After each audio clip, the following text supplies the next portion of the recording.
আমাদের মধ্যে এমন অনেক ছোটখাটো ব্যবসায়ী আছে যাদেরকে কাস্টমারদের কাছ থেকে পেমেন্ট নেওয়া প্রয়োজন পড়ে।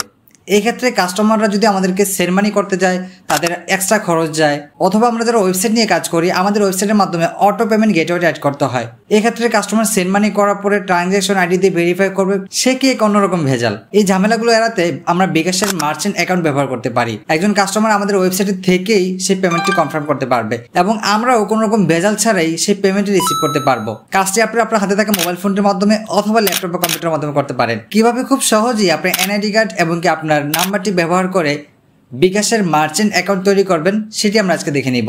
এর জন্য আমরা ব্যবহার করব মোবাইল থেকে অথবা কম্পিউটার থেকে গুগল ক্রোম সফটওয়্যারটি।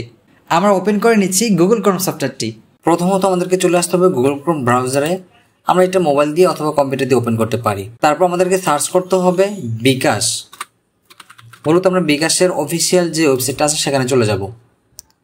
বিকাশটাকে সার্চ করার পর আমাদের সামনে বিকাশের অনেকগুলো ট্যাব চলে আসছে। আমরা এখান থেকে সরাসরি বিকাশে চলে যাব। বিকাশের ওয়েবসাইটে আসার পর আমাদের সামনে এমন একটা ইন্টারফেস দেখা যাবে। এটা বর্তমানে বাংলা অবস্থায় আছে, আমি এটাকে ইংলিশ করে নিচ্ছি। ওকে, এবার এখানে আসার পরে আমাদেরকে হচ্ছে উপরের দিকে অনেকগুলো মেনু আমরা দেখতে পাবো। এর মধ্যে আমরা বিজনেস একটা অপশন দেখতে পাচ্ছি, আমরা এখানে ক্লিক করব। বিজনেসের মধ্যে ক্লিক করার পর অনেকগুলো অপশন পেয়ে যাচ্ছি। আমরা এখান থেকে সরাসরি হচ্ছে অনলাইন বিজনেসে ক্লিক করব।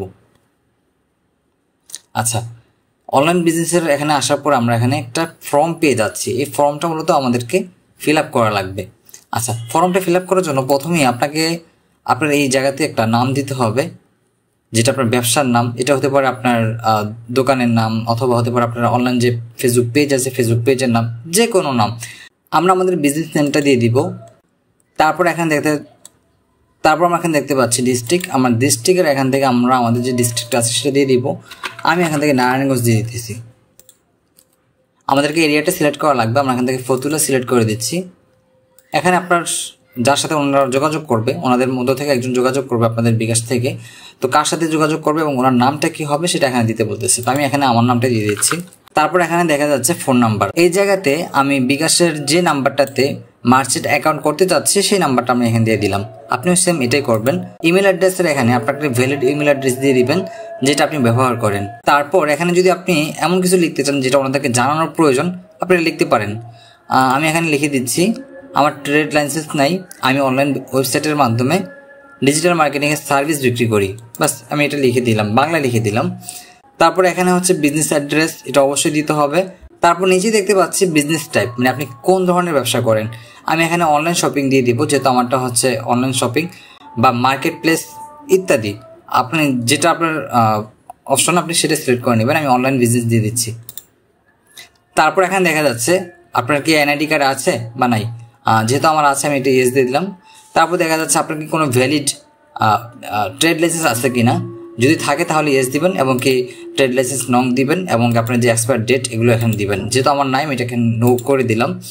দেন আপনার যদি ব্যাঙ্ক অ্যাকাউন্ট থাকে তাহলে ইয়েসে ক্লিক করবেন। যেহেতু আমার ব্যাঙ্ক অ্যাকাউন্ট নাই সেক্ষেত্রে আমি নোতে ক্লিক করতেছি।